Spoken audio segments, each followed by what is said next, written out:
Administrator Karachi Murtaza وہاب کے M C کا جو ٹیکس وہ کے الیکٹرک کے بجلی کے بلوں کے ذریعے وصول کرنے کا معاملہ، ایک آرڈر سندھ ہائی کورٹ کا کیا خلاف آیا، اسٹے آرڈر دیا ہے، اتنا تیش میں آ کر آپ نے استعفیٰ دے دیا مرتضی وہاب صاحب نے۔ یہ ارمان بھائی ایک سیاسی شخصیت جس کو عدالت طلب کرے، اور کیا اگر عدالت کو یہ رائٹ نہیں بنتا کہ وہ کراچی والوں کی آواز سنے؟ اور پھر ایک بڑی بات یہ کہ آپ مرتضی وہاب نے جو پریس کانفرنس کی، کیا عدالتی فیصلے کے خلاف اس نوعیت کی پریس کانفرنس بنتی ہے؟ اور یہ کوئی جواز بنتا ہے کہ ایک سرکاری ادارہ اور جو ٹیکس وصول کر رہا ہے، سرکاری ٹیکسز وصول کرنے والے اداروں کے خلاف برخلاف ایک پرائیویٹ کمپنی سے ٹیکس وصول کرتا ہے، اور پھر عدالت اس پہ سٹے دے دیتی ہے تو آپ کہتے ہیں میں استعفیٰ دے رہا ہوں، اور اتنا تیش کہ آپ کو سزا دے دی گئی۔ ارمان بھائی یہ کیا چل رہا ہے؟ بالکل اس کو کہتے ہیں بلال الٹا چور کوتوال کو ڈانٹے۔ بالکل یہ وہی ہے کہ آپ کے خلاف ایک تو اسٹے آرڈر آیا، 10 دن کا اسٹے آرڈر ہے بھائی، آپ جو ہے اپنی تیاری کریں اور عدالت کو جائیں، عدالت میں جا کے مطمئن کرنے کی کوشش کریں۔ یہ کوئی طریقہ نہیں ہے۔ یہ پیپلز پارٹی کو اب دیکھنا ہوگا کہ اس کا جو ہے وہ استعفیٰ وہ منظور کیا جاتا ہے یا نہیں کیا جاتا۔ اگر پیپلز پارٹی ان کا استعفیٰ منظور کرتی ہے تو اس کا مطلب یہ ہے کہ پوری کی پوری پارٹی عدالت کو پریشرائز کرنا چاہتی ہے۔ اگر یہ انڈیویجول فیصلہ ہے مرتضی وہاب کا تو پارٹی کو دیکھنا چاہیے کہ ان کا اگر انڈیویجول فیصلہ ہے، تیش میں آ گئے ہیں، وہ غصے میں ہیں، عدالت نے ان کی سنی نہیں ہے تو وہ آ کے انہوں نے پریس کانفرنس کر دیا۔ بولتے ان کو پریس کانفرنس نہیں کرنی چاہیے تھی، ان کو ٹھنڈا پانی پینا چاہیے تھا، بیٹھنا چاہیے تھا۔ وہ کھڑے کھڑے آئے اور کھڑے کھڑے چلے گئے۔ کھڑے آدمی کو کھڑے ہوتے ہوئے نا غصہ بہت زیادہ تیز آتا ہے، غصے میں آدمی کو بیٹھ جانا چاہیے اور ٹھنڈا پانی۔ مسئلہ یہ ہے کہ دیکھ کیا رہے تھے کراچی والوں کو ٹیکس وصول کر رہے ہیں، عدالت نے بھی یہی تو کہا ہے، عدالت نے یہ کہا کہ بھائی ٹیکس وصول کر رہے ہیں، دیکھ کیا رہے ہیں کراچی والوں کو۔ وہ پہلے ٹھنڈا پانی پیے، بیٹھے اور آپ دیکھیں کہ آپ کر کیا رہے ہیں۔ آپ جو ہے کہتے ہیں میں نے کراچی میں بہت کام کر دیا۔ کون سا کام کیا؟ کراچی میں کام کیا ہے تو یہ جو مین 3 آرٹریز ہیں، سبزی منڈی جہاں سے لوگ آتے ہیں، گلشن سے اور سپورا گوڈ وغیرہ سے جو آ رہے ہیں لوگ، گلشن اقبال سے آ رہے ہیں، یونیورسٹی روڈ پورا وہ استعمال کرتے ہیں، ادھڑی پڑی ہے جگہ سے۔ بالکل دوسرا شارع پاکستان سے جو لوگ آ رہے ہیں، سوراب گوڈ سے آ رہے ہیں، نارتھ کراچی سے بھی وہاں پہ بھی لوگ آتے ہیں، فیڈرل بیریا سے آ رہے ہیں، لیاقت آباد سے آ رہے ہیں، جہانگیر روڈ پہنچتے ہیں، کہاں جائیں گے، کدھر جائیں؟ پوری جہانگیر روڈ آپ تیسری جو ہے آپ کی نارتھ ناظم آباد سے جو لوگ آ رہے ہیں، ناظم آباد سے لوگ آ رہے ہیں، وہاں کی سڑکوں کا بہت برا حال ہے، لسبیلا بالکل اجڑا ہوا ہے۔ کیا کریں گے لوگ؟ آپ کہتے ہیں کہ ہم نے سڑکیں بنا رہے ہیں، پر سڑکیں بنا رہے ہیں بھائی کہاں بنا رہے ہو سڑکیں؟ کون سے کونے خدروں میں جا کے سڑکیں بنا رہے ہو؟ پہلے یہ والی تو بناؤ، یہ سنا تو ہے، نظام تو آپ صحیح کرو پہلے۔ آپ شہر کا نظام ہی صحیح کرنا چاہتے ہیں؟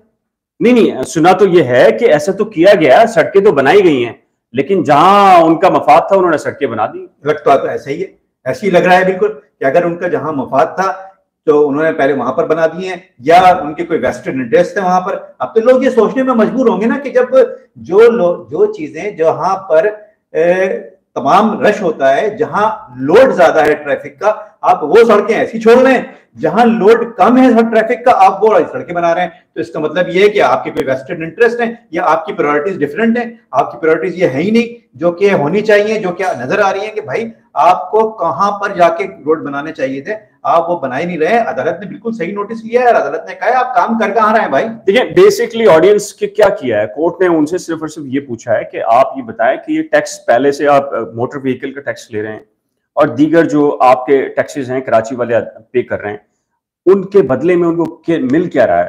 آپ کراچی والوں کو بدلے میں دیتے بھی ہیں جو کچھ بھی، وہ احسان سمجھ کے دیتے ہیں، لے رہے ہیں کراچی سے، کراچی کو دے کچھ نہیں رہے۔ دوسرا سوال سب سے بڑا یہ ہے کہ عدالت نے کہا ہے کہ آپ لیجئے، ٹیکس بھی وصول کریں، ساری چیزیں بھی وصول کریں، لیکن جو اکارڈنگ ٹو لا ہے اس کے مطابق کریں نا۔ اب اچھا ایک بات سمجھ نہیں آتی، مرتضی وہاب کو اتنا تیش میں آنے کی ضرورت کیا ہے؟ کیا ان کو کیا ڈی سیٹ کر دیا ہے؟ کیا خود استعفیٰ مانگ لیا ہے کورٹ نے؟ اچھا اس سے پہلے بھی مرتضی وہاب دیکھیں ابھی تو کیریئر آغاز ہوا ہے، ان کا کیریئر کا آغاز ہے نا مرتضی وہاب کا پولیٹیکل۔ تیش ہے کہ اسٹے آرڈر کیوں دے دیا؟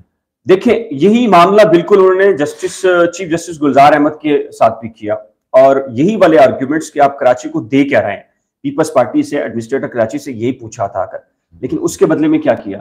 وہ آگے تیش میں آ گئے اور جس صاحب نے آرڈر لکھوا دیا تھا کہ اس کو ڈی سیٹ کریں آپ، لیکن پھر وہ ایڈوکیٹ جنرل سندھ سلمان طالب الدین اور ایک آدھ سماجی شخصیت ایسی تھیں جنہوں نے بیچ بچاؤ کر کے عدالت سے کہا، ریکویسٹ کی کہ جی آئندہ نہیں کریں گے، اور عدالت نے ان کو وارننگ دی تھی کہ آپ آئندہ کا اس طرح کا بیہیویئر نہیں کریں گے. لیکن آج مرتضیٰ وہاب نے عدالتی فیصلے کے اوپر آ کر پریس کانفرنس کی ہے، بڑا مایوس کیا ہے، بہت مایوس بھی کیا ہے. اور ایک سیاستدان، آپ کا سیاسی کیریئر ابھی شروع ہو رہا ہے، آپ کو چاہیے کہ آپ بہت تحمل سے کام لیں. اگر عدالت کے معاملات میں آپ اس طرح سے پریشرائز کریں گے عدالت کو، اور عدالت کے معاملات میں ایک مرتبہ وارننگ کے بعد بھی آپ یہ حرکت کر رہے ہیں، عدالت یقیناً اس پہ، اور آپ کہہ رہے ہیں کہ اس پہ دوبارہ نوٹس لیا جائے گا، یقیناً نوٹس لیا جائے گا.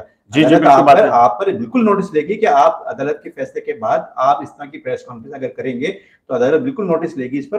اور اگر آپ چاہتے ہیں کہ آپ مرتضیٰ صاحب الٹا یہ کہہ رہے ہیں کہ مجھے کام کرنے کی سزا دی گئی ہے، اور بھائی کون سے کام ہے مرتضیٰ صاحب یہ تو بتا دیں.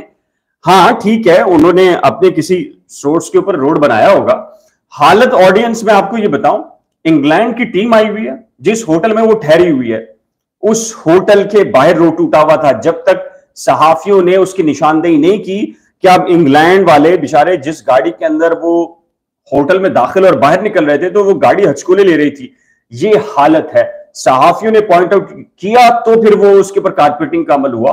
ادروائز تو لگتا یہ ہے کہ پاکستان پیپلز پارٹی پوری کی پوری، آپ یہاں جائیں، ایم اے جنرل روڈ چلے جائیں، ابھی ایم اے جنرل روڈ جو ہے اس کا برا حال ہو رہا ہے.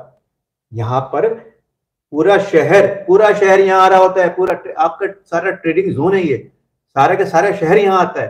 اور آپ کا ہمیں سمجھ میں نہیں آ رہا کہ جی کون سی کسی جگہ ہے جس کی بنیاد کے اوپر آپ یہ کہہ رہے ہیں کہ آپ نے کراچی میں کام کیا اور یہ سزا دی گئی اور اس بنیاد کے اوپر آپ جو ہے وہ مستعفی ہو رہے ہیں. ہمیں تو کم از کم سمجھنے سے قاصر ہے بالکل طور پہ. لیکن ارمان بھی یہ، اور آپ کا بھی کیریئر شروع ہو رہا ہے، آپ کو تو بہت تحمل سے کام لینا چاہیے، آپ بہت بردباری سے کام لینا چاہیے آپ کو. آپ کی اس طرح کی حرکتیں جو ہیں وہ آپ کا سیاسی کیریئر جو ہے بالکل داؤ پہ لگا رہی ہیں. آپ خود اپنے پیروں پہ کلہاڑی مار رہے ہیں. اس طرح کا بیہیویئر کسی طور بھی ایک اچھے سیاستدان سے کسی طور بھی اس سے ایکسپیکٹ نہیں کیا جا سکتا. بالکل جی. آڈینس معاملہ یہ ہے کہ مرتضیٰ وہاب نے اب سے چند لمحات پہلے ایک پریس کانفرنس کی اور کہا ہے کہ جی یہ میری پریس کانفرنس آخری پریس کانفرنس ہے، اس کے بعد میں ایڈمنسٹریٹر کراچی نہیں رہوں گا، کیونکہ وہ کہتے ہیں کہ جی انہیں کام کرنے کی سزا دی گئی. لیکن ہم بھی حیران ہیں، ارمان بھی آپ بھی حیران ہوں گے اور آڈینس آپ بھی حیران ہوں گے، کون سا کام ہے جو کیا گیا ہے. کراچی والے کم از کم بہت اچھے طریقے سے جانتے ہیں.